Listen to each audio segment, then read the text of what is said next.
حضرت انس رضی اللہ تعالیٰ عنہ بیان فرماتے ہیں کہ حضرت سلمان فارسی رضی اللہ تعالیٰ عنہ بیمار ہو گئے تو حضرت سعد رضی اللہ تعالیٰ عنہ ان کی عیادت کے لیے ان کے گھر تشریف لے گئے تو دیکھا کہ وہ رو رہے تھے۔ حضرت سعد رضی اللہ تعالیٰ عنہ نے پوچھا کہ بھائی جان آپ رو کیوں رہے ہیں؟ کیا آپ رسول اللہ صلی اللہ تعالیٰ علیہ وسلم کے ساتھ نہیں تھے؟ کیا آپ نے فلاں کارنامہ انجام نہیں دیا؟ تو حضرت سلمان فارسی رضی اللہ تعالیٰ عنہ کہنے لگے کہ میں ان دو چیزوں میں سے کسی پر بھی نہیں رو رہا، نہ میں دنیا کے چھوٹنے کی وجہ سے رو رہا ہوں اور نہ ہی آخرت کو ناپسند کرتے ہوئے رو رہا ہوں۔ بس رسول اللہ صلی اللہ علیہ وسلم نے جو وعدہ لیا تھا میں یہ سمجھتا ہوں کہ میں نے اس سے تجاوز کیا ہے۔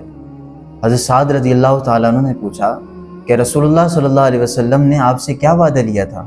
تو کہنے لگے کہ رسول اللہ صلی اللہ علیہ وسلم نے فرمایا تھا آدمی کو اتنا کچھ کافی ہوتا ہے کہ جتنا مسافر کو زاد رہا ہے، اور مجھے یقین ہے کہ میں اس حد سے تجاوز کر گیا ہوں۔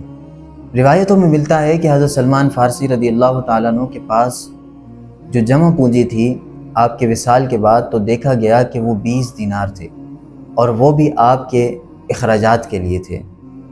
پتہ چلا کہ رسول اللہ صلی اللہ علیہ وسلم کے صحابہ کرام حضور اکرم صلی اللہ تعالیٰ علیہ وسلم کے بیان کردہ احکامات پر اتنا سختی سے عمل کرتے اور اس کے باوجود بھی یہ خیال کرتے کہ ہم حضور کی بتائی ہوئی بات پر کما حق کا ہو، جیسا کہ اس پر عمل کرنے کا حق تھا، ہم نہیں کر سکے۔